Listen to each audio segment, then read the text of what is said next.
ಏನಪ್ಪ ಬಂದೆ, ಏನಾಗಬೇಕಾಗಿತ್ತು? ನನಗೆ ಹಲವು ವಿಚಾರಗಳ ಬಗ್ಗೆ ಸಂಶಯವಿದೆ ಗುರುಗಳೇ. ನನಗೆ ತಿಳಿದಿರುವಂತಹ ವಿಚಾರವಾದರೆ ನಾನು ನಿನಗೆ ನಿನ್ನ ಅನುಮಾನಗಳನ್ನು ನಿವಾರಿಸಿಕೊಡುತ್ತೇನೆ. ನನ್ನನ್ನು ಬಹಳ ದಿನಗಳಿಂದ ಕೊರೆಯುತ್ತಾ ಇದೆ ಇಂತಹ ಪ್ರಶ್ನೆಗಳು. ತಾವು ದಯಮಾಡಿ ನನಗೆ ನನ್ನ ಸಂಶಯವನ್ನು ನಿವಾರಿಸಿಕೊಡುವಿರಾ? ಯಾವುದಾದ್ರೂ ಒಂದು ಅನುಮಾನ ಹೇಳುತ್ತೇನೆ. ದೇವರುಗಳಿಗೆ ಪತ್ನಿಯರಿದ್ದಾರೆ. ಶಿವನಿಗೆ ಪಾರ್ವತಿ, ಕೃಷ್ಣನಿಗೆ ರುಕ್ಮಿಣಿ, ಸತ್ಯಭಾಮೆ. ಹೀಗೆ ನಮ್ಮ ದೇವರುಗಳನ್ನು ನೋಡಿದರೆ ಎಲ್ಲರಿಗೂ ಪತ್ನಿಯರಿದ್ದಾರೆ. ಮನುಷ್ಯರಿಗೂ ಜೀವನ ಸಂಗಾತಿ ಇದೆ. ಪ್ರಾಣಿ ಪಕ್ಷಿಗಳಲ್ಲೂ ಅವಕ್ಕೆ ಸಂಗಾತಿಗಳಿರುತ್ತಾರೆ. ಹಾಗಾದರೆ ಈ ಭೂಮಿಯ ಪತ್ನಿ ಯಾರು? ಭೂಮಿಯನ್ನು ಸ್ತ್ರೀಗೆ ಹೋಲಿಸುತ್ತಾರೆ. ಆದುದರಿಂದ ನಿನ್ನ ಪ್ರಶ್ನೆಗೆ ಅಲ್ಲಿ ಯಾವುದೇ ಉತ್ತರ ಸಿಗಲಾರದು. ಆದರೂ ಅದಕ್ಕೂ ಒಂದು ಸಂಗಾತಿ ಇರಬಹುದಲ್ಲವೇ? ನೀನು ನಿನ್ನ ಅನುಮಾನವನ್ನು ನಿವಾರಿಸಲು ಪ್ರಶ್ನೆ ಕೇಳುತ್ತಿರುವೆ, ಅಥವಾ ಸುಮ್ಮನೆ ಏನಾದರೂ ಕೇಳಬೇಕೆಂದು ಇದನ್ನೆಲ್ಲ ಕೇಳುತ್ತಿರುವೆಯಾ? ನಿಜವಾಗಲೂ ನನ್ನ ಅನುಮಾನಗಳು ಗುರುಗಳೇ. ನಿನಗೆ ಮದುವೆಯಾಗಿದೆಯಾ? ಇಲ್ಲ ಗುರುಗಳೇ, ಇನ್ನೂ ವಿವಾಹವಾಗಿಲ್ಲ. ಮತ್ತೆ ಯಾಕೆ ಬೇರೆಯವರ ಹೆಂಡತಿಯರ ಚಿಂತೆ ಮಾಡುತ್ತೀಯಾ? ಮೊದಲು ಹೋಗಿ ಮದುವೆಯಾಗು, ವಧು ಹುಡುಕುವ ಕೆಲಸ ಮಾಡು. ಆಮೇಲೆ ನಿನ್ನ ಪತ್ನಿಯ ಮನಸ್ಸು ತಿಳಿಯುವ ಪ್ರಯತ್ನ ಮಾಡು. ಹೋಗು.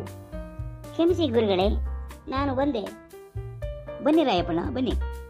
ಹೌದು ಗುರುಗಳೇ, ನಮ್ಮ ರಾಜಕೀಯ ನಾಯಕರು ಪ್ರಶ್ನೆಯ ಅರ್ಥ ತಿಳಿಯದೆ ತಮ್ಮನ್ನು ಸಮರ್ಥಿಸಿಕೊಳ್ಳಲು ಹಿಂದೆ ಹಾಗಾಗಿತ್ತು, ಹೀಗಾಗಿತ್ತು, ಈಗ ನಾವು ಅದಕ್ಕಿಂತಲೂ ದೊಡ್ಡ ತಪ್ಪು ಮಾಡಿದರು ಏನೂ ಅಲ್ಲ ಎನ್ನುವ ಹಾಗೆ ತಮ್ಮ ಮೂಗಿನ ನೇರಕ್ಕೆ ನೋಡಿ ಮಾತನಾಡುತ್ತಾರಲ್ಲ. ಹಾಗೆಯೇ ಅರ್ಥವಿಲ್ಲದ ಪ್ರಶ್ನೆಗಳಿಗೆ ಅರ್ಥವಿಲ್ಲದ ಉತ್ತರ ಸಿಗುವುದು ನಮ್ಮ ಸಮಾಜದ ಒಂದು ನೀತಿ. ನೋಡು ರಾಯಪ್ಪ ಎಲ್ಲ ಅರ್ಥ ಮಾಡಿಕೊಂಡಿದ್ದಾರೆ. ರಾಜಕೀಯದಲ್ಲಿ ಎಲ್ಲವೂ ಇದೆ. ಸುಳ್ಳು ಭರವಸೆ, ಇಲ್ಲ ಸಲ್ಲದ ಆರೋಪ, ಮಧ್ಯೆ ಒಳ್ಳೆಯ ಮಾತುಗಳು, ಜೊತೆಗೆ ಕೋಮು ಭಾವನೆ ಕೆರಳಿಸುವುದು, ಇಲ್ಲವೇ ಯಾವುದಾದರೂ ಒಂದು ಪ್ರದೇಶದಲ್ಲಿ ದೇವರ ಕೆಲಸವೆಂದು ಏನೇನೂ ಮಾಡುವುದು, ಶಿಲಾನ್ಯಾಸ ಮಾಡುವುದು, ಯಾವುದೇ ಕಟ್ಟಡ ಆಗುತ್ತದೆ ಅಥವಾ ಯಾವುದೇ ರಸ್ತೆ ಆಗುತ್ತದೆ ಎಂದು ಹೇಳುವುದು, ಅರ್ಧಂಬರ್ಧ ಕೆಲಸ ಮಾಡಿಸುವುದು. ಆಮೇಲೆ ಪ್ರಶ್ನೆ ಕೇಳಿದರೆ ಅದಕ್ಕೆ ಉತ್ತರ ಇಲ್ಲದೆ ಬಾಯಿ ಮುಚ್ಚಿಕೊಂಡಿರುವುದು. ಅದೇ ರಾಜಕೀಯದಿಂದ ನಾವು ಕಲಿಯಬೇಕಾದಷ್ಟು ಸಾಕಷ್ಟು ಇದೆ ಗುರುಗಳೇ. ಹಾಗಾದರೆ ನಾನು ಕೇಳಿರುವ ಪ್ರಶ್ನೆಗೆ ಉತ್ತರ ಎಲ್ಲಿ ಹುಡುಕಲಿ? ಮೊದಲು ನೀನು ಲೋಕಜ್ಞಾನವನ್ನು ಬೆಳೆಸಿಕೋ.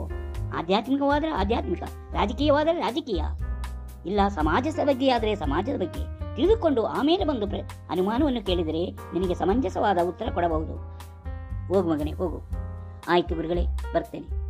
ಗುರುಗಳೇ, ನಾನು ಸ್ವಲ್ಪ ಕೆಲಸ ಇದೆ, ನಾನು ಬರ್ತೇನೆ. ನೋಡಿದರ ಈ ಜನರ ಅರ್ಥವಿಲ್ಲದ ಪ್ರಶ್ನೆಗಳು, ಅರ್ಥವಿಲ್ಲದ ಅನುಮಾನ. ರಾಜಕೀಯದಲ್ಲಿ ಜನರು ತಮಗಿಷ್ಟ ಬಂದಂತೆ ಏನೇನೋ ಹೇಳುತ್ತಾರೆ. ಹಾಗೆಯೇ ಈಗಿನ ಜನರು. ಸರಿ, ಈ ಕಥೆ ನಿಮಗೆ ಇಷ್ಟವಾದರೆ ಈಗಲೇ ಈ ಚಾನಲ್ ಅನ್ನು ಸಬ್ಸ್ಕ್ರೈಬ್ ಮಾಡಿ, ಫಾಲೋ ಮಾಡಲು ಮರೆಯಬೇಡಿ. ಧನ್ಯವಾದ.